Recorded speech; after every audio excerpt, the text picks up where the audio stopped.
देखिए, idioms and phrase का ये क्लास नंबर 16वां है, यानी कि ऑलरेडी क्लास 15 तक हो चुका है। और यहाँ पर बिल्कुल ट्रिक से समझाया जा रहा है, मतलब कि एक भी ऐसा इडियम्स नहीं होगा जिसको आप नहीं समझ पाएंगे। जी हाँ, यहाँ पर सभी आप समझेंगे। और 15 तक आपने नहीं देखा है तो आप देख सकते हैं, वीडियो को स्क्रॉल डाउन करके इसके नीचे आपको सभी वीडियोज़ मिल जाएंगी। खैर, 15 तक नहीं देखें तो भी कोई बात नहीं, 16वें से भी शुरू कर सकते हैं। ईडियम्स वगैरह जो इंग्लिश के वोकैब है ना, उसमें स्टार्टिंग कुछ नहीं होता। ईडियम्स में आप शुरू से भी देख सकते हैं और अभी से भी देख सकते हैं। यहाँ पर पहला जो है एट आर्म्स लेंथ, इसका मतलब आप समझेंगे तो बताइए कि कौन सा ऑप्शन यहाँ पर सही होगा। ध्यान से देखिए, लिखा हुआ है ना एट आर्म्स लेंथ। इसका मतलब क्या हुआ? आप जब स्कूल में थे, जब आप स्कूल के दौरान थे, तो जब प्रार्थना होती थी स्कूल में, तो क्या होता था, सर लोग बोलते थे कि एक हाथ की दूरी बना करके। आर्म्स लेंथ मतलब एक हाथ की दूरी, मतलब बहुत अधिक निकटता से बचना, दूरी बना करके रखना। तो क्या हो जाएगा? अवॉइडिंग टू मच क्लोजनेस, बहुत अधिक निकटता से बचना, दूरी बना करके रखना। कोविड चल रहा है ना, कोविड-19, तो ऐसे में क्या है, लोग अवॉइड कर रहे हैं टू मच क्लोजनेस, अधिक जो नज़दीकी है उसको अवॉइड कर रहे हैं, मतलब कि दूरी बना करके रह रहे हैं। ठीक है, ऑप्शन सी सही है। एसिड टेस्ट, अब देखिए, देखने में छोटा सा खूबसूरत सा ये फ्रेज है, लेकिन ये फ्रेज कई बार आपके एग्जाम में आया हुआ है। एसिड टेस्ट, इसको कैसे समझेंगे? देखिए, सरकार के लिए कहते हैं ना कि सरकार के लिए एसिड टेस्ट है, मतलब सरकार ने ये योजना तो बना दिया है, लेकिन इस योजना पर कैसे खरी उतरती है या ये चीज़ फैलाने के लिए एसिड टेस्ट का मतलब क्या होता है? सत्य या असत्य जो है कि इसको पहचानने का प्रमाण। जैसे यहाँ पर ऑप्शन नंबर सी से हो जाएगा, proof that an attack has been made. Sorry, attack has been made नहीं होगा, यहाँ पर ऑप्शन नंबर डी सही होगा। अटैक की बात कहाँ से आ गई? ये गलत है, ऑप्शन डी सही होगा dear student. Definite proof of truth और फॉल्सहुड, जी हाँ, यहाँ पर ऑप्शन नंबर क्या हो जाएगा? डी सही हो जाएगा, बिल्कुल। सत्य या असत्य का निश्चित प्रमाण, दैट इज एसिड टेस्ट, है ना। एसिड टेस्ट मतलब उसको बोलते हैं जहाँ पर सही क्या है और गलत क्या है एकदम स्पष्ट रूप से पता चल जाए। Option D is right here. Next देखिए, डार्क हार्स, ये एक बहुत ही इंपॉर्टेंट ईडियम है। अगर आपको ये वाला ईडियम आ रहा है तो आप कमेंट बॉक्स में बताएंगे कि हाँ सर मुझे ये वाला आ रहा है, तो हमें कैसे पता चलेगा कि आपको डार्क हार्स वाला आ रहा था? आप उसके लिए कमेंट बॉक्स में जय हिंद लिखेंगे, ठीक है। अच्छा, डार्क हार्स का मतलब हो गया छुपा रुस्तम। क्या हुआ? छुपा रुस्तम। एक उपन्यास है डार्क हार्स, नीलोत्पल मृणाल करके हैं, बिहार के लेखक हैं, उन्होंने लिखा है डार्क हार्स। बहुत खूबसूरत उपन्यास है, बढ़िया है, आप चाहें तो उसको पढ़िएगा, कभी मौका मिले तो, मस्त है। डार्क हार्स का मतलब क्या होता है? डार्क हार्स का मतलब होता है छुपा रुस्तम, एक शब्दों में कहा जाए तो छुपा रुस्तम। ऐसे लोग क्या होते हैं ना, ऐसे लोग जो है कि अपनी प्रतिभा को नहीं दिखाते हैं और अचानक से वो लाइफ में क्या हो जाते हैं? सक्सेस हो जाते हैं। तो ऑप्शन नंबर डी से हो जाएगा, समवन हु अनएक्सपेक्टेडली सक्सीड, मतलब कि ऐसे लोग जिनको आपको लगेगा कि अरे यार ये तो कुछ नहीं करता है, इसका तो कुछ भी नहीं होगा, अचानक से उसका सिलेक्शन हो जाता है। आपने देखा होगा कि ऐसे बहुत से आपके सर्कल में ऐसे फ्रेंड होंगे, ऐसे बहुत से लोग होंगे जो गांव में जो बच्चा घूमता था, जो कुछ नहीं पढ़ता था, अचानक से पता चला उसका सिलेक्शन हो गया, लेकिन वो कहीं ना कहीं पढ़ रहा था। ऐसा होता है, मतलब 1-2% ऐसे भी हैं कि चलो भाई लक बाई चांस हो गया, लेकिन कुछ लोग ऐसे होते हैं कि छुपा रुस्तम होते हैं, चोरी से पढ़ेंगे, रात को 2 बजे उठेंगे और सुबह 4 बजे तक पढ़ के सो जाएंगे। आपको लगेगा, और सोएंगे, पता चलेगा रात को 2 बजे तक पढ़ रहे हैं और सुबह सोएंगे 9 बजे तक, 8 बजे तक। आपको लगेगा क्या 8 बजे तक सोया है, क्या पढ़ेगा, क्या पढ़ रहा है, इसका क्या होगा, कुछ नहीं होगा।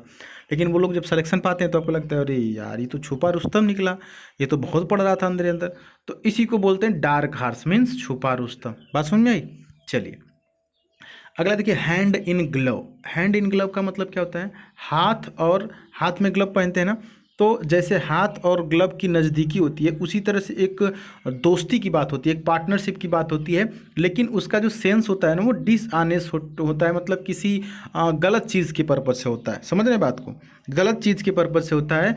इन पार्टनरशिप फॉर समथिंग डिसऑनेस्ट, मतलब कि जैसे हाथ और ग्लव की करीबी होती है, दोस्ती होती है, उसी प्रकार की दोस्ती होती है, लेकिन किस चीज़ के लिए होती है? गलत काम के लिए, मतलब डिसऑनेस्ट है। In partnership for something that is dishonest. Option C is right here. Late in the day, sir late in the day ये इडियम क्या मतलब है सर इसका? इसको पढ़ने में समझ में आया कि लेट मतलब डिले से संबंधित है ना। डिले क्या हो जाएगा? ऑप्शन नंबर डी सही होगा, too delayed to be of you any use, यानी किसी काम को होने में बहुत देरी।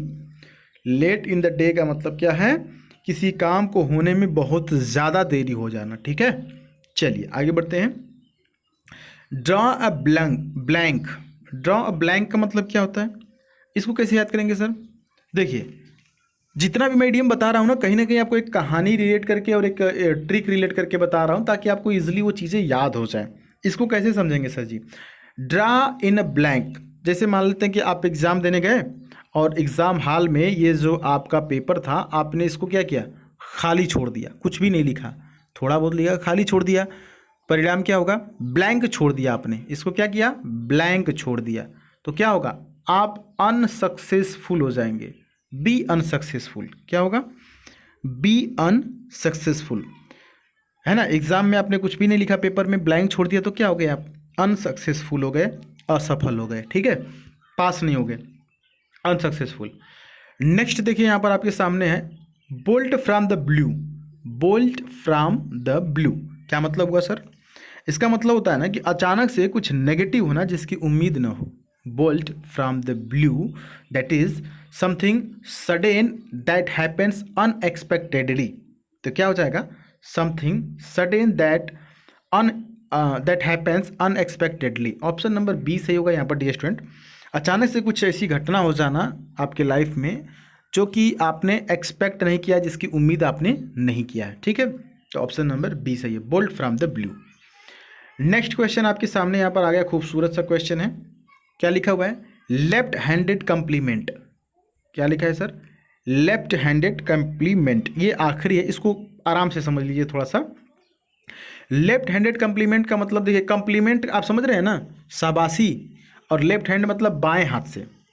आपने देखा होगा कि ज़्यादातर जब किसी को शाबाशी दी जाती है तो दाहिने हाथ से दी जाती है, उसके पीठ पर थपथपाया जाता है दाहिने हाथ से, बोला जाता है शाबाश बेटा शाबाश, बहुत अच्छा किया आपने। ठीक, या आशीर्वाद भी देते हैं तो आप देखते होंगे कि दाहिने हाथ से दिया जाता है ना।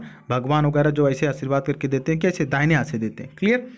लेकिन ये बंदा क्या कर रहा है कि लेफ्ट हैंडेड कंप्लीमेंट दे रहा है, बाएं हाथ से कंप्लीमेंट दे रहा है। आपको समझ में आ रहा है, बाएं हाथ से कंप्लीमेंट देने का मतलब कुछ दाल में काला है, मतलब कुछ गड़बड़ है।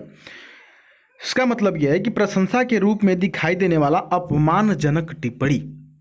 ठीक है, ऑप्शन नंबर सी हो जाएगा, insulting remark appearing as praise.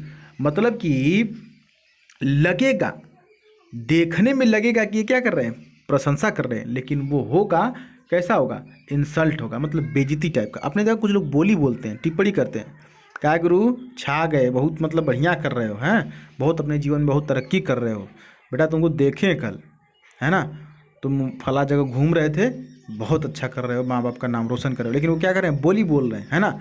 उस बंदे को उस जगह पर नहीं होना चाहिए था, समझ रहे हैं। तो इस प्रकार के चीज़ों को क्या बोलते हैं, लेफ्ट हैंडेड कंप्लीमेंट। तो आप भी बोल दीजिएगा, अगर आपको कोई ऐसा बोले, बोली बोले या ऐसा कुछ बोले, तो आप बोल दीजिएगा चच्चा लेफ्ट हैंडेड कंप्लीमेंट दे रहे हैं। अब चच्चा का होश उड़ जाएगा कि भैया बच्चा इंग्लिश बोल रहा है ना। चच्चा सोचेंगे कि बच्चा इंग्लिश बोल रहा है, और लेफ्ट हैंडेड कंप्लीमेंट का मतलब क्या होगा, डिक्शनरी में जा कर के जब सर्च करेंगे तो भी नहीं पता चलेगा। इडियम्स की खास बात यही होती है ना डियर स्टूडेंट, कि आप अगर इसको डिक्शनरी में खोजेंगे तो नहीं मिलेगा, है ना। जैसे मान लेते हैं कि जैसे यहाँ पर प्रेज लिखा हुआ है, तो प्रेज को डिक्शनरी में लिखेंगे तो बताएगा कि प्रेज मतलब प्रशंसा। लेकिन लेफ्ट हैंडेड कंप्लीमेंट के लिखेंगे तो ये अलग अलग इसका मीनिंग, जैसे डार्क हार्स लिखेंगे तो क्या मिलेगा, डार्क हार्स को अगर आप डिक्शनरी में सर्च करेंगे तो लिखेगा काला घोड़ा। डार्क हार्स का मतलब काला घोड़ा, लेकिन उसका एग्जैक्टली मतलब तो कुछ और है ना। डार्क हार्स का मतलब छुपा रुस्तम। क्लियर। तो इडियम्स अगर आप जानते हैं ना, तो जब स्पोकन करते हैं, अपनी इंग्लिश जब बोलते हैं या कभी इंग्लिश में इसका प्रयोग करते हैं, सामने वाला एकदम चित्त हो जाता है। क्योंकि यदि उसको आता रहेगा तब तो ठीक है, नहीं आता रहेगा तो फिर हवा नहीं लेगा, क्या बोल दिया, डार्क हार्स बोल दिया, ये क्या कह रहा है, बोल्ट फ्रॉम द ब्लू, इसका मतलब क्या हुआ, ये सब समझ में नहीं आएगा। ठीक है, खैर आप स्टूडेंट हैं, समझदार हैं, इसको याद करिए, दैनिक जीवन में यूज़ करिए। और एयरफोर्स, नेवी, एनडीए वाले स्टूडेंट हैं, एसएससी सीएचएसएल वगैरह आपको देना है, इंग्लिश मस्ट है डियर। आप आराम से पढ़ते रहिए, है ना, थोड़ी मेहनत कीजिए। देखिए मेहनत तो करना पड़ेगा, जो मैं ये बताता हूँ आपको, जो मैं कराता हूँ, इसके आप एटलीस्ट नोट नहीं बनाए, नोट्स नहीं बना रहे हैं ना, तो एक रफ पे इसको ज़रूर लिखा करिए। देखिए जब हम किसी चीज़ को लिखते हैं ना तो हमारा जो माइंड है वो बहुत ही ज़्यादा काम करता है लिखने में, क्योंकि लिखने में ध्यान बहुत ज़्यादा लगता है, कंसंट्रेशन होता है। तो आप इस चीज़ को एक बार पढ़ लिया करिए, ऐसे हमारे वीडियोज़ को देख लिया करिए, उसके बाद इसको ज़रूर लिखा करिए एक बार, ठीक है। उससे क्या होगा कि आपको चीज़ें याद हो जाएंगी। उम्मीद है कि आपको मेरी बात समझ में आई होगी। टेलीग्राम पर जुड़ जाइएगा द सुधीर पांडे सर्च करके, THESUDHEERPANDY, the Sudheer Pandey search करके। इंस्टाग्राम पर भी जुड़ सकते हैं। बाकी चैनल पर नहीं तो सब्सक्राइब कर लीजिएगा, वीडियो जरूर लाइक करिएगा। अभी तक आप मेरी आवाज़ सुन रहे होंगे तो चलिए फिर मिलते हैं, तब तक के लिए जय हिंद, वंदे।